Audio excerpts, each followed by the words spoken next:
क्या मोदी की ईडी घूसखोर है? सवाल है, क्या ईडी का तिवारी महाठग है? और अपोजिशन के नेताओं को निशाना लगातार ईडी क्यों बना रही है? पैसा ठगना है या इसके पीछे कोई और अन्य वजह है?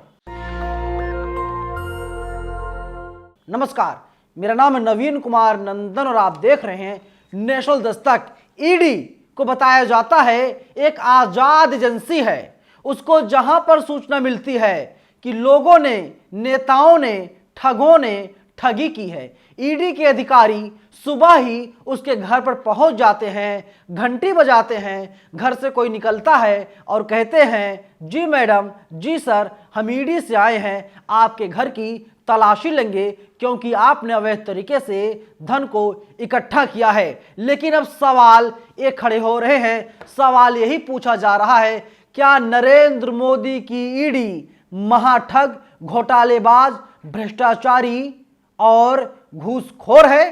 क्योंकि ईडी के एक अधिकारी को गिरफ्तार किया गया है, रंगे हाथों गिरफ्तार किया गया है।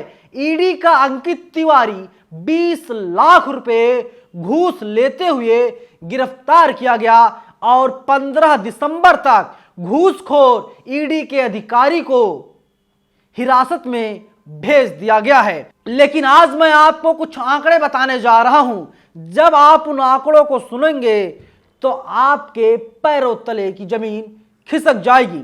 नंबर 1 पर आते हैं राहुल गांधी, सोनिया गांधी। राहुल और सोनिया से कई घंटों तक ईडी की टीम ने पूछताछ की थी। फिर इसके बाद सत्येंद्र जैन से ईडी पूछताछ करती है और मनी लॉन्ड्रिंग का आरोप लगाते हुए सत्येंद्र जैन को गिरफ्तार किया जाता है और जेल भेज दिया जाता है। इसके बाद दिल्ली के उप मुख्यमंत्री मनीष सिसोदिया से पूछताछ की जाती है और इसके बाद उनको गिरफ्तार किया जाता है, जेल भेज दिया जाता है।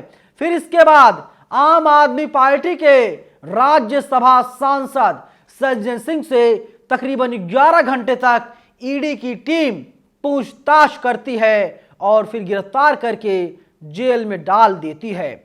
और वहीं देखिए, सामाजिक न्याय मंत्री दिल्ली के राजकुमार आनंद के घर पर ईडी छापेमारी करती है और कुछ नहीं मिलता तो ईडी की टीम बैरंग वापस लौट जाती है। फिर इसके बाद बात करते हैं अमानतुल्लाह खान की। उनके घर पर सुबह सुबह ईडी की टीम पहुंचती है, छापेमारी करती है और कुछ नहीं मिलता तो पीठ दिखाते हुए वापस लौट जाती है। दिल्ली के मुख्यमंत्री केजरीवाल को ईडी अपने दफ्तर बुलाती है लेकिन केजरीवाल नहीं जाते।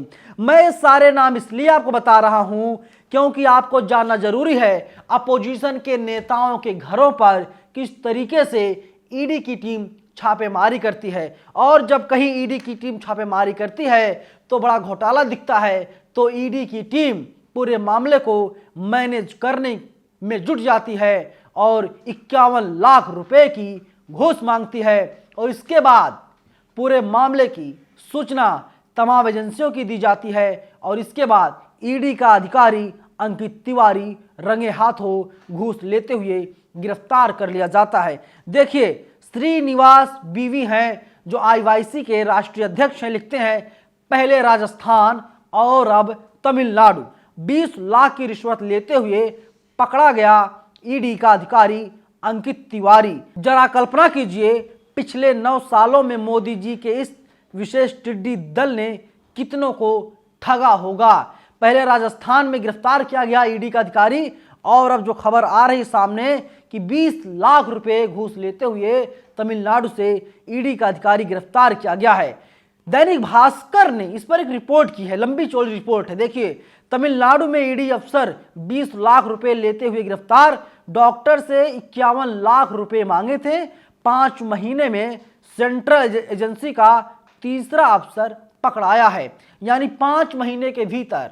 और ये लोग ना जाने कितने मामले को पैसा लेकर के रफा दफा करते होंगे। आगे भास्कर लिखता है, तमिलनाडु में ईडी के एक अफसर को 20 लाख रुपए घूस लेने के आरोप में राज्य की एंटी करप्शन और विजिलेंस टीम ने गिरफ्तार किया है। आरोपी ईडी के अफसर का नाम अंकित तिवारी है। तिवारी जी हैं, हो सकता है सब कुछ माफ हो जाए। वह मदुरई ईडी ऑफिस में पोस्टेड हैं। स्टेट एजेंसीज ईडी ऑफिस और तिवारी के घर की जांच कर रही है। स्टेट एजेंसीज के मुताबिक ईडी अधिकारी ने एक सरकारी डॉक्टर को पुराने मामले में डरा धमका करके 3 करोड़ रुपए की डिमांड की थी। हालांकि बाद में 51 लाख रुपए में डील फाइनल हो गई। डॉक्टर ने घूस की पहली किस्त के रूप में 1 दिसंबर को 20 लाख रुपए दिए और विजिलेंस टीम को शिकायत कर दी।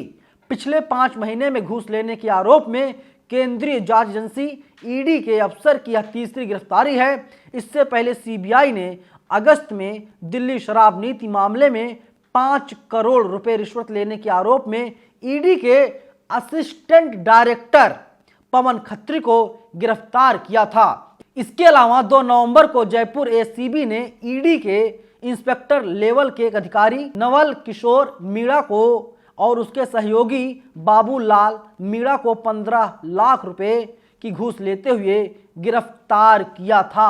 अभी आपकी स्क्रीन पर अंकित तिवारी का आइडेंटिटी कार्ड है, आईडी कार्ड है, जिस पर लिखा हुआ है अंकित तिवारी और ये ऑफिसर है ईडी ऑफिस में। अब आप सोचिए कि किस तरीके से मोदी की एजेंसियां घूसखोर होती हुई दिखाई दे रही हैं। इन्हें घूस चाहिए, कौन सही है कौन गलत है इससे कोई मतलब नहीं है। बताइए, तिवारी जी को 51 लाख रुपए चाहिए थे और तिवारी जी पहली किस्त लेने के लिए जो जिसकी रकम तय की गई थी 20 लाख रुपए तो ले लिया और तिवारी जी गिरफ्तार कर लिए गए। तो सवाल ये उठता है, अब जांच एजेंसियों पर, ईडी, सीबीआई, इनकम टैक्स पर कैसे भरोसा किया जाए। इनकी जो टीमें हैं बड़ी ईमानदार हैं, सच्चाई के साथ काम करती हैं। 5 महीने में 3 अधिकारी गिरफ्तार किए गए हैं। ये सारी एजेंसियां नरेंद्र मोदी की एजेंसियां हैं। नरेंद्र मोदी के इशारों पर ही ये सारी एजेंसियां काम करती हैं। अब आपको आपत्ति होगी कि मैं कैसे नरेंद्र मोदी की एजेंसियां इनको बोल रहा हूं, एजेंसी कैसे बोल रहा हूं, नरेंद्र मोदी की सारी एजेंसी हैं। देखिए, बहुत सिंपल सा है। सवाल ये है, तमिलनाडु में सरकार किसकी है, आप सबको पता है। चलिए हम उत्तर प्रदेश की बात करते हैं। आप बताइए, बीते 9 सालों में बीजेपी के कितने नेताओं के घरों पर ईडी, सीबीआई और इनकम टैक्स की छापेमारी हुई है और कितने लोग जेल भेजे गए हैं, कितने सालों से जेल में हैं। अगर आपके पास कोई जवाब है तो आप जवाब दीजिएगा, क्योंकि मैं तर्क कर रहा हूं। दिल्ली की बात कर लीजिए, बीजेपी के कितने नेताओं को मनी लॉन्ड्रिंग के मामले में उठाया गया। और भारतीय जनता पार्टी चुनाव लड़ती है, राष्ट्रीय पार्टी है, पैसा कहां से आ रहा है। नरेंद्र मोदी और उनकी पार्टी ये जवाब क्यों नहीं देती कि कौन कौन से लोग हैं जो भारतीय जनता पार्टी को चंदे के रूप में अथाह पैसा दे रहे हैं। है किसी के पास कोई जवाब? बीजेपी को, ईडी को, आईटी को, सीबीआई को बताना चाहिए कि उत्तराखंड में कितने बीजेपी नेताओं के घरों पर छापेमारी की गई है। राजस्थान विधानसभा चुनाव के पहले किस तरीके से कांग्रेस के नेताओं को परेशान किया गया। अब तो ऐसा लगता है जांच को क्लोज कर दिया गया हो, न्यूज में नहीं आ रहा है, क्योंकि राजस्थान में विधानसभा के चुनाव करा लिए गए हैं और कल ही रिजल्ट आने वाले हैं। कितने लोगों को गिरफ्तार किया गया। महादेव ऐप की बात की जा रही थी। छत्तीसगढ़ के मुख्यमंत्री के ऊपर कितना बड़ा आरोप लगाया गया ईडी के द्वारा। उस मामले में क्या हुआ, कितने लोग गिरफ्तार किए गए, जांच कहां तक पहुंची है, कौन कौन से लोग इस जांच में शामिल हैं, कौन से अधिकारी शामिल हैं, कौन से आरोपी शामिल हैं, बताना चाहिए। सरकार क्यों नहीं बताती, ईडी क्यों नहीं बताती? इसीलिए ईडी की भूमिका हमेशा से संदिग्ध रही है कि सरकार के साथ मिलकर के ये लोग काम करते हैं। अभी आपने देखा था किस तरीके से न्यूज क्लिक के दफ्तर पर छापेमारी की जाती है, कई लोग गिरफ्तार कर लिया जाता है। जो दोषी है सजा उसे दी जानी चाहिए। लेकिन सवाल आज नरेंद्र मोदी से मेरा है, नरेंद्र मोदी जी आप बताइए, ये जो आपका अधिकारी, जो आपकी एजेंसी उसका अधिकारी गिरफ्तार किया गया है, उसका क्या होगा? कौन सी सजा दी जाएगी? क्या ठंडे बस्ते में डाल दिया जाएगा? कुछ महीनों के बाद जेल छोड़ दिया जाएगा? 51 लाख रुपए में जो डील की गई थी, किसके किसके पास से पैसे पहुंचने वाले थे? क्या डॉक्टर को, किसी व्यक्ति को, किसी बेगुनाह को इसी तरीके से धमका करके ईडी पैसा लेती है, घूस लेती है?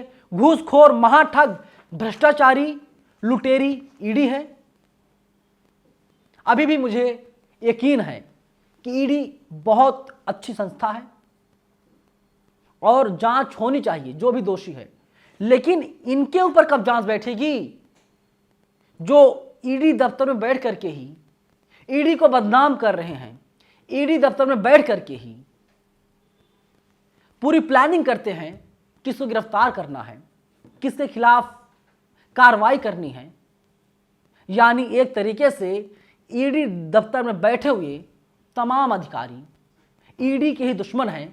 आप ऐसे कह सकते हैं, हरी हरी घास में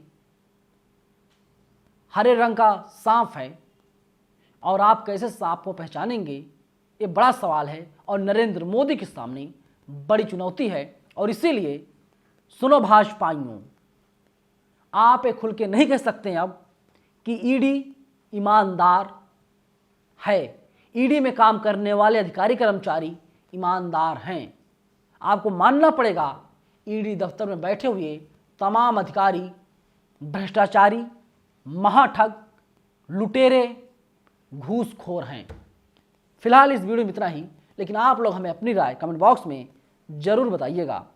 क्या मैं सही बोल रहा हूं या वास्तव में ईडी वाले बहुत ही ज़्यादा ईमानदार हैं? धन्यवाद। नेशनल दस्तक की आपसे गुजारिश है कि अगर इसको बचाना चाहते हैं तो नेशनल दस्तक को सब्सक्राइब करने के लिए रेड कलर के सब्सक्राइब बटन को दबाएं, फिर बेल आइकन की घंटी दबाएं। नेशनल दस्तक को बचाने के लिए बहुत जरूरी है कि हर खबर को शेयर करें, लाइक करें, कमेंट जरूर करें।